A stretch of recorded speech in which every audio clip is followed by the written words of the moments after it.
தமிழ்ல பல திரைப்படங்கள்ல நடித்தவர் தான் விஜய் சேதுபதி. துவக்கத்தில் இருந்தே ஹீரோவா மட்டும்தான் நடிப்பேன் அப்படின்ட்டு அடம் பிடிக்காம, கதாபாத்திரம் நன்றாக இருந்தால் எப்படிப்பட்ட வேடமா இருந்தாலும் நடிப்பதுதான் இவரின் பெரிய பிளஸ். இயல்பான நடிப்பின் மூலம் ரசிகர்களின் மனதில் இடம் பிடிச்சவர்.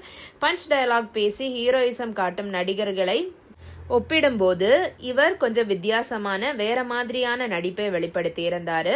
அதனாலே ரசிகர்களுக்கு அவரை ரொம்ப பிடிச்சிடுச்சு. ஒரு கட்டத்துல விஜய் சேதுபதி வில்லனாகவும் நடிக்க துவங்கிட்டார். அப்படி அவர் நடித்து வெளியான மாஸ்டர், விக்ரம், ஜவான் போன்ற திரைப்படங்கள் சூப்பர் ஹிட் அடித்தது. எனவே வில்லன் வேடமும் அவரை தேடி வருகிறது. விஜய் சேதுபதி தற்போது 15 கோடி வரை சம்பளம் வாங்குகிறார். வில்லன் வேடம் என்றால் கொஞ்சம் அதிகமாகவே கேட்கிறாராம்.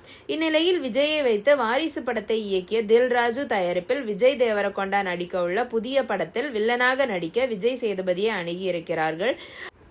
ஆனால் விஜய் சேதுபதியோ 20 கோடி சம்பளம் கேட்க தில்ராஜு ஆடி போய்விட்டாராம். எனவே அந்த வேடத்தில் எஸ்.ஜே. சூர்யா அல்லது அரவிந்த் சாமி இருவரில் யாரேனும் ஒருவரை நடிக்க வைக்கலாம் என முடிவெடுத்து விட்டார்கள். இதை பத்தி உங்க கருத்து என்ன அப்படிங்கறத கமெண்ட் செக்ஷன்ல சொல்லுங்க. நன்றி.